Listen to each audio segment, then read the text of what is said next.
My name is Caleb. I am just 11 years old, and I have experienced more pain, labor, and hardship than most people do in a lifetime.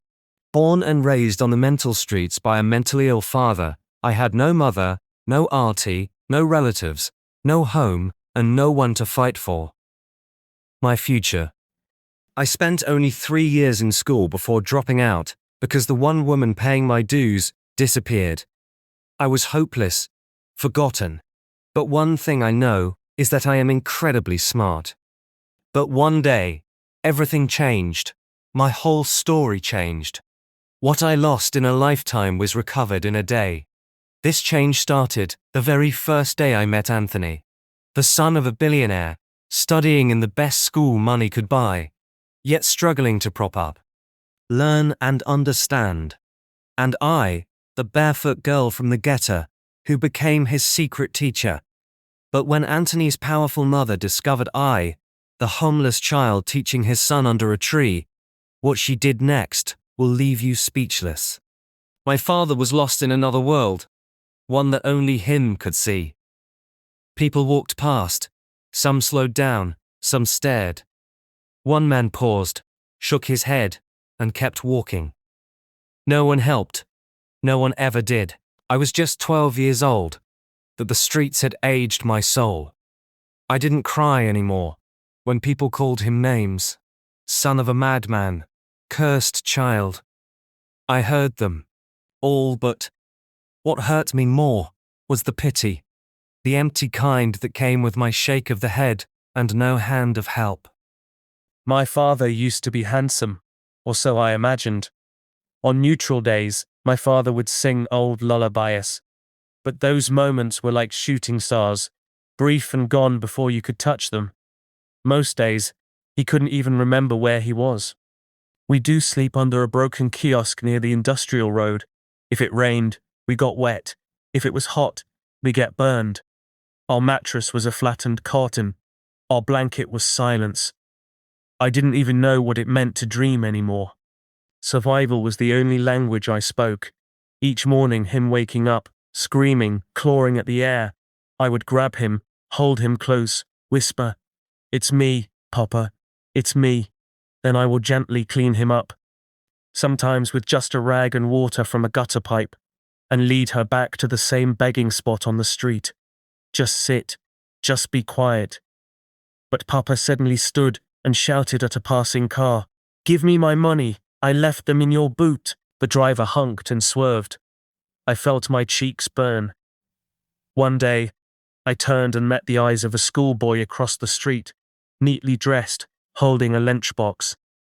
The boy stared for a moment, then quickly looked away, whispering to his friend and laughing. Still, beneath it all, I dreamed. I dreamed of sitting in a classroom, raising my hand to answer questions. I dreamed of wearing a smart uniform, writing in notebooks, reading books that weren't soaked in rainwater or torn at the edges.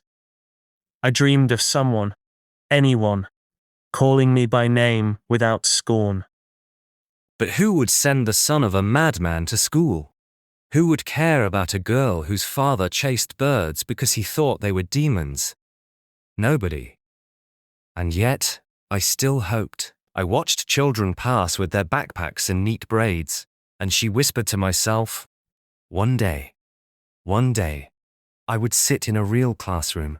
One day I would escape this cursed corner of Abuja. One day my father would smile again and know my name. But as I reached into his bag to count the 50 naira note and the 3 coins we had gotten so far, I heard a hawker shout behind me, "Thunderfire poverty." I didn't look back. I just held my father tighter and whispered, "Amen." It started with a plate of jollof rice. I had been crouching beside my father near Abuja Expressway that afternoon, my stomach tying itself into knots from hunger. My father was having one of his silent days, just rocking back and forth like a broken record, his eyes unfocused, lips twitching. That was the day the rain refused to stop. I sat on a broken wooden bench under a leaking shed by the bus park. The wind carried the smell of roasted corn and wet sand. My dress was soaked, my slippers heavy with mud. Across the road, under a faded red umbrella, a woman sold a kara and pup, her fire hissing every time a drop of rain found it. I watched her for a long time. The woman's movements were quick, precise: flip, scoop, serve, collect money. Yet her face was soft, almost motherly. Minutes later, the woman noticed me. She motioned with her chin, then called out, "Hey boy, come here." I hesitated. People didn't usually call me unless they wanted something. But the rain was cold, and my stomach had been empty since yesterday. Slowly, I crossed the road, my toes sinking in the mud. The woman handed me a steaming paper-wrapped akara. "Eat before it gets cold," she said. I stared at her, unsure. "Don't worry, I'm not asking for anything," the woman added with a smile. That was the first time I met Auntie Esther. The akara was crisp spicy, the pap warm. I hadn't tasted something so comforting in months. That evening, Auntie Esther gave me a dry cloth to wipe herself and asked, "Where's home?" I pointed vaguely toward the market. "And your people?" "He's at the store." "But sir, not well." Auntie Esther's eyes darkened. She didn't press further. The next morning, Auntie Esther found me again, sitting under the same shed. "Do you want to work?" she asked. "You can help me here. I'll pay you with food." My nod was quick, almost desperate. From that day, I carried trays, washed bowls, fanned the fire. I learned how to measure the pap without spilling, how to smile at customers, even when they shouted. In the evenings, Auntie Esther would teach me little sums, counting change, adding coins. One afternoon, while they waited for customers, I used a stick to draw shapes on the wet sand. Auntie Esther leaned over. "You know numbers?" she asked. Immediately I nodded. I learned from the chalkboards outside the school near the express. I remember what they write. Auntie Esther blinked. "You mean you never attended school?" "Just a few days, before Papa couldn't pay." A week later, Auntie Esther came with a surprise, an old exercise book and a short pencil. "Write for me," she said. I wrote her name in shaky letters. Auntie Esther smiled and said nothing more. But the next month she told me, "Tomorrow, you're starting school." I was excited. When I stepped into the small public classroom the next day, my stomach knotted. I wore a thrifty uniform that sagged at the shoulders, but smelled of fresh soap. Children stared, some whispered. The teacher asked a question, and my hand went up almost before I realized it. I answered clearly. Heads turned. I was quick, sharp, hungry to learn.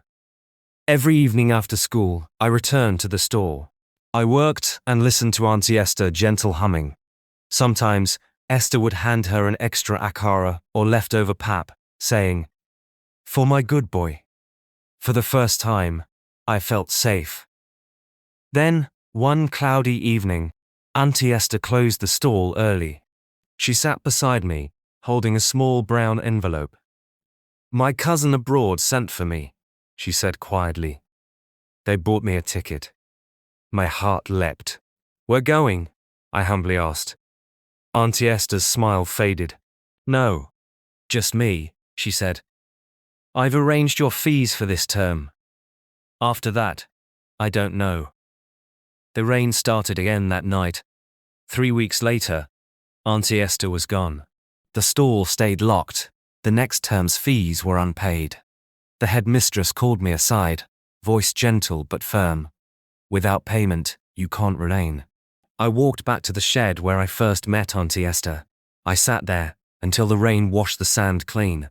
I stared at the road, waiting for a familiar figure under a faded red umbrella. But no one came to save my dreams. But I didn't go home anyways. Where was home anyway? No matter how much the world tried to crush me, my fire refused to die. My body was tired, my palms blistered from carrying trays of groundnuts, but my mind was still sharp. My hunger for something more kept me alive. The next morning, I was back on the road. Feet raw, throat dry, but my heart steady. I was selling water, but deep inside, I was chasing something bigger. A chance, just one chance to prove that the son of a madman didn't have to end up in the gutter. After much courage, I rose up one Monday morning looking for schools. That was the day I found myself standing in front of Brilliant Kids International School. Its gates were tall, polished, guarded by men in navy uniforms as security, with radios clipped to their belts. SUVs rolled in, windows tinted, AC humming. Children stepped out in neat uniforms, their shoes shining, their bags heavy with books. The walls shimmered with new paint. The glass windows caught the sun like diamonds. This place was not for me. Not for Caleb, the barefoot son of a roadside lunatic. But something inside me whispered that day, "Go closer." I had no money, no plan, no permission, but I had eyes burning with longing. I slipped around the side fence, brushing away thorns and weeds. My heart hammered like a drum. Any moment I expected to be dragged out by the guards. But no one saw me. I hid behind flower beds, ducking whenever a student or teacher walked past. Eventually, I found a mango tree near the back field. From there, I could hear a classroom through its open window. I crouched low, pulled out a broken pencil and a scrap of carton, and began copying the words I heard. English passages, history notes, anything I could catch. I was so lost in it, I didn't hear the footsteps until a voice spoke behind me. "You're the boy they always chase away, right?" Standing there was a boy about my age. His hair was trimmed clean, his uniform spotless, his shoes polished black. His name tagged, Anthony. I didn't mean harm, I stammered. I was just listening. He tilted his head, curious. Why? I blinked, confused. "Because I want to learn. You don't go to school?" he asked. I shook my head. "No. My father, he's sick. People call him mad. We live on the street." Anthony's eyes softened. He looked down at his perfect shoes. When he spoke, his voice was low. "They laugh at me here too. They say I'm useless. They say my mother pays the teachers to promote me." I frowned. "But you're rich." How he sighed. "I don't understand anything they teach. Everyone's always ahead. I sit alone at lunch so no one sees how dumb I am." For a moment, neither of us spoke. Then he sat down under the tree and patted the grass beside him. "Sit." I hesitated, then lowered myself slowly. His bag was full of books. He pulled one out, a math textbook, and pointed at a page. "Fractions." "I don't get it. Can you teach me?" I stared at it. Then I picked up my pencil. "Okay, look. When you see 1/2 and 1/4, you can't add them directly. You need the same bottom number, denominator." I explained step by step, my voice shaking at first, then steady. Within minutes, Anthony's eyes widened. "Wait, I get it. I get it." I couldn't help but smile. "You're not dumb," I whispered. He grinned. "And you're not just smart. You're amazing." That day, a bond began under the mango tree. Every lunch break, I sneaked in. He brought his lunchbox jollof, plantain, spaghetti. I brought my torn notes and sharp memory. We shared food and knowledge. He laughed more now. He raised his hand in class, not because his expensive tutors had drilled him, but because Caleb, the barefoot boy from the street, had explained it. Sometimes he confessed things no one else knew. "No one ever claps for me," he said once. I blinked. "But your mother, she's rich. Doesn't she celebrate you?" He shook his head. "Only when I dress right. Only when I smile at parties. Not when I understand something. Not when I try." That day, I grabbed his hand and whispered something I never thought I'd say. "You deserve more." He just held my hand tighter. Soon, he started sneaking me small gifts. A pencil, a notebook. Once, a pair of sandals, though I rarely wore them in fear they'd be stolen. In return, I gave him something no money could buy: stories.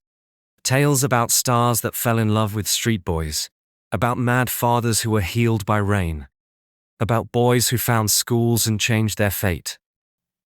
Anthony listened, like every word was treasure, and maybe, to him, it was.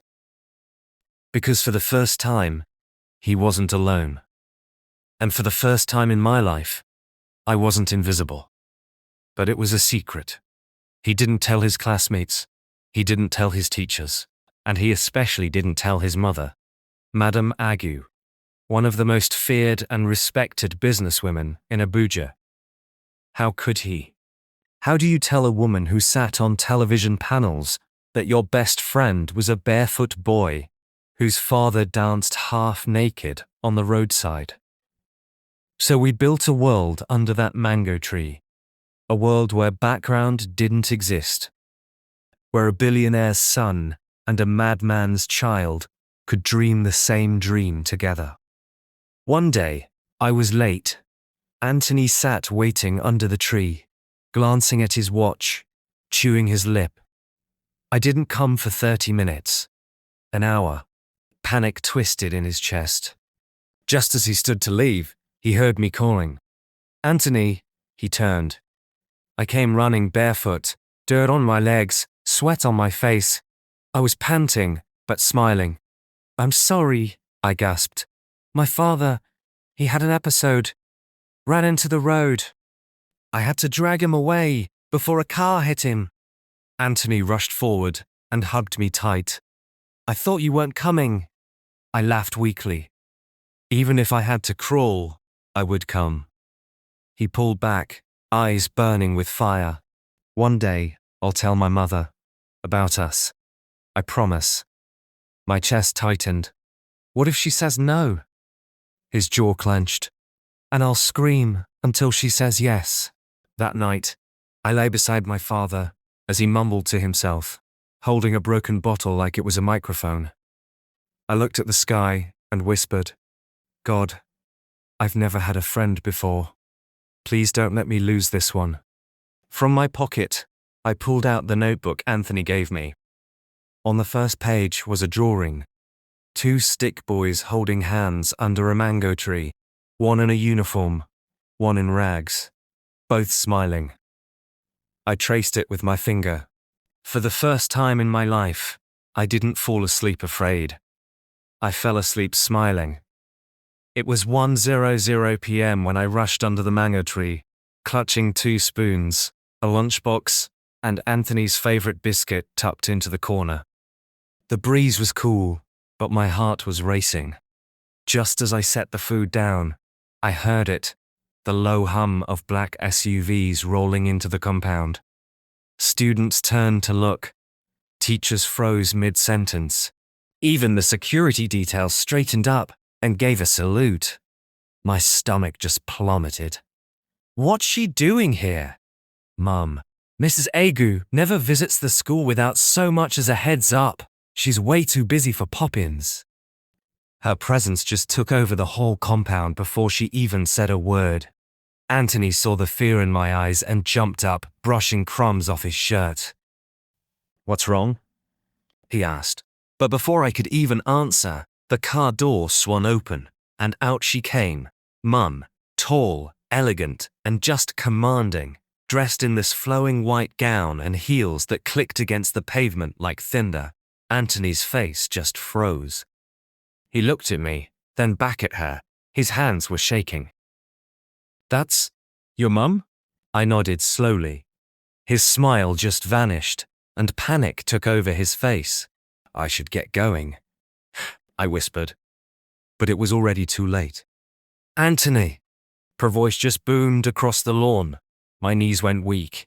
I stood there next to Anthony, barefoot, as usual, holding this worn-out nylon bag and a half-eaten biscuit. My shirt was torn, my legs dusty, but my eyes, those eyes had a fire in them I'd never had before. Mum's gaze narrowed. Who is this boy? She demanded. Anthony bowed his head, but he couldn't get any words out. His whole body was shaking. He stepped in front of me. "He's my friend," he said firmly. Her brows furrowed. "Your friend? This boy?" "Yes," he answered, his voice shaking, but strong. "He helps me. He teaches me. The reason my grades have shot up is because of him. During lunch, every single day, he sits here and explains lessons to me until I understand better than any teacher." A heavy silence followed. My mother's sharp eyes softened, just a little, as she studied him. "Whose child are you?" she asked. My voice cracked as I whispered, "My father is ill and mentally sick. People call him mad. He begs by the roadside. We sleep wherever we can." The air grew still. She was speechless. "Take me to him," she said quietly. I flinched. "Please, Ma, don't punish him. He doesn't even know I come here. If you don't want me around, I'll stay away. Just, please don't hurt him." "I won't," Anthony's mother replied, her tone soft as silk. "I want to help him." 30 minutes later, the convoy pulled into a dusty street near Bar Beach 1. Flies buzzed in the air. The stench of burning trash was everywhere. I pointed. "He's there." A man sat on the ground, barefoot, rocking back and forth, mumbling to himself. Her hair was tangled, his clothes torn. My chest tightened. "My father," pointed. She walked over slowly, crouched down beside the broken man, and whispered something I'll never forget. "You're not alone anymore." Tears streamed down my face. That day changed everything. By evening, he had taken his first proper bath in years. Anthony's mother introduced me to the entire household. "This is Caleb. Treat him as you treat Anthony." And nobody dared question her. I know leave with my best friend in same room, and my dad is in proper medication to enhance him better. The next morning, I stood in front of the mirror, wearing one of Anthony's spare uniforms. Crisp, neat, ironed. He barely recognized himself. "I feel like I'm dreaming," I smiled. "You're not," Anthony replied with a smile. "My mother said it's real. You belong here now." My lips trembled. "But I'm the son of a madman." I shook my head. "No, Caleb, you're the son of my mother now." He turned slowly to the window, light spilling across his face. "I don't know how to thank her." "Then thank her the way she truly cares about. Show the world what you can do." And from that day, we walked into brilliant high school together. Not as teacher and student, not as street boy and rich boy, but as brothers by choice, by bond, by grace.